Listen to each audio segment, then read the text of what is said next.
This is Marshall Shannon with Ministry Design Training.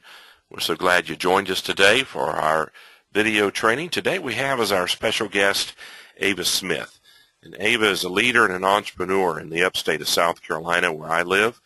And she has for 19 years served as a human resources professional where she has helped people with their employment, their compliance with regulations, recruitment, retention, and training. In 2005, Ava launched her own firm, Ava Smith and Associates, where she developed a diversity consulting company. She has taught hundreds of times all over the country and is both knowledgeable and experienced. And she is going to be a help to you today as she reviews how God has made us and how our paths have shaped us. So Ava, take it away and teach us, train us. Thank you, Marshall. As you mentioned, the session that we're going to have right now is God Made Us and Our Paths Shaped Us.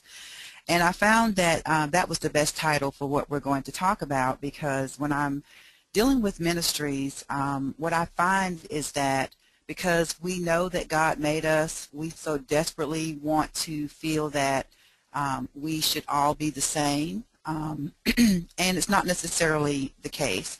Although God made us, He placed us in different arenas and under different circumstances. And so it's actually our paths that have shaped us. And it's very important that we understand that when we talk about diversity and inclusion in ministry. So our session objective for today is to become familiar with socialized differences. And in layman's terms, that just means to understand how we become the human beings that we are. We also want to understand how our paths determine who we are and how this affects our practice of inclusion. And specifically, I want to apply that to ministry. So when we're born, we go through a process called the socialization process. And basically, as human beings, we start receiving inputs. And over time and through certain influences, we process that information. And the result is what we call outputs.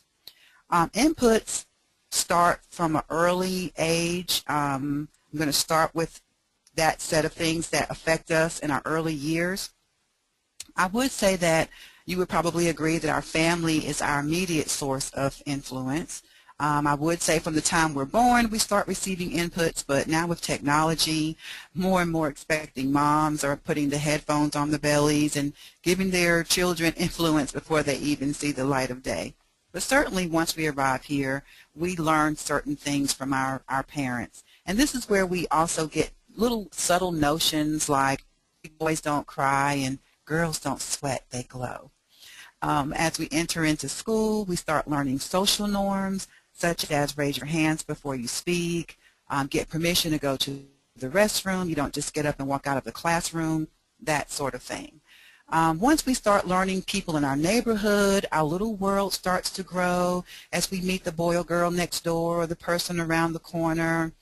Our faith community will also shape some of those inputs that we receive from an early age, as well as our relatives, such as our grandparents and aunts and uncles.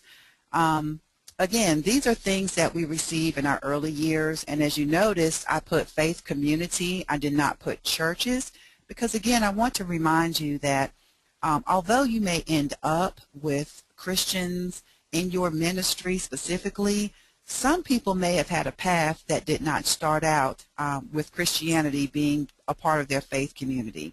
And sometimes, although they are embracing Christianity, they still may have some things that they're struggling with from prior exposure to a totally different type of faith community, or the belief that God does not exist at all.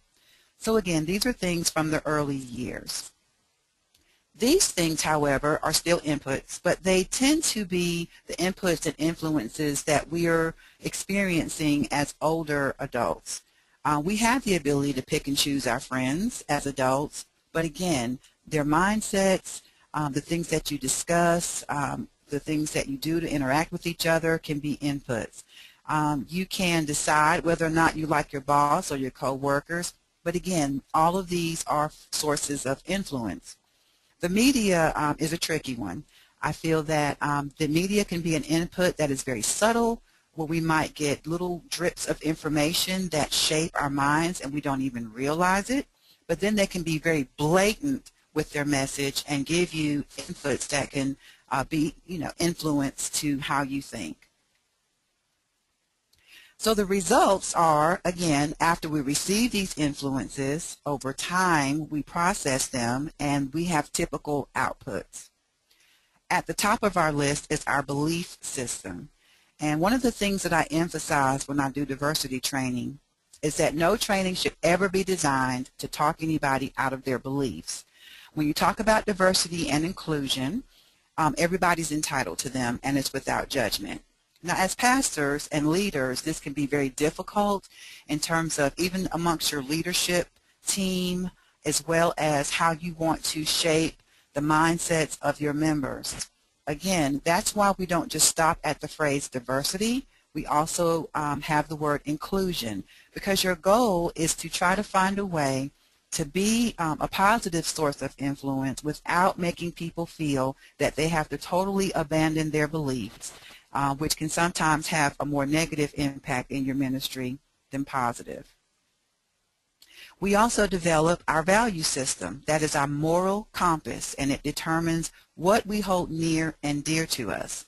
And again, although you will have, Christians as a whole in your organization, you still have to figure out what they value, whether it's what they value in your pastor, what they value in the sermon, what they value in the worship experience, what they value in the message and your other subsequent ministries. So again, although God made us, our paths are shaping us, and sometimes even with the intention of the one common good, our value system can differ. The same thing with attitudes. All of those inputs can determine our attitudes, and also our assumptions. When it comes to assumptions, that's definitely a natural biological response where, as human beings, we do not like to see blanks. If you see a blank in a sentence, your mind will most likely try to fill in that blank. It is the same when it comes to interacting with people or coming to conclusions about a church. People will fill in the blanks on their own if they don't have clear information, and the way that they make their assumptions is determined by how they were shaped. The same thing with prejudices. A lot of people think that that's a dirty word. I want to kind of dispel the myth there. The word prejudice just simply means to prejudge. And again, if we don't have all the information as human beings, it goes back to the concept of assumptions. We fill in the blanks, we come to our own conclusions, and we kind of hold on to those thought processes, and we become prejudiced towards that. The same thing with, discrimination. Some people have their thoughts on what they like and what they don't like. And again, this is why we don't just use the word diversity. We also use the word inclusion, because as inclusive as we can be, it decreases the chances that we will discriminate. Preferences, biases, stereotypes. Another word that a lot of people think is a dirty word, the word stereotype. What I try to do is enlighten people that the word stereotype actually comes from the printing industry.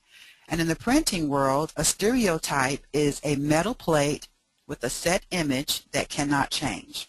The beauty of it, of being human beings, and certainly being God's people, is that we can have a mental plate or a mental image, but we do have the ability, if we feel that we want to, and again, it's without judgment, we do have the ability to change. Affinity and affiliation is one of the strongest biological needs that we have as human beings. When you think back to the tribal days, when somebody broke a norm or a rule or a law, what they did, which was worse than death, was they told the people that they had to be cast out. They could not be around anyone in the tribe, and in some cases, depending on where they were geographically, they weren't around other human beings. They would have much rather have been put to death than to feel that isolation. And so again, this is something that we have to be aware of even in ministry. I encourage people to not look at every huddle of people as being a quote-unquote clique. Sometimes it's just an affinity group where people are drawn together because they have common experiences. Their life was shaped in a similar way so they can identify with the other people. Affinity and affiliation is a natural part of life, and so I encourage ministries to create as many affinity groups as possible to keep their members engaged and to feel like their beliefs, their values, their attitudes, their preferences, all of that is being addressed through the ministry. I thank you for listening to that portion of our topic here in our series of diversity and inclusion.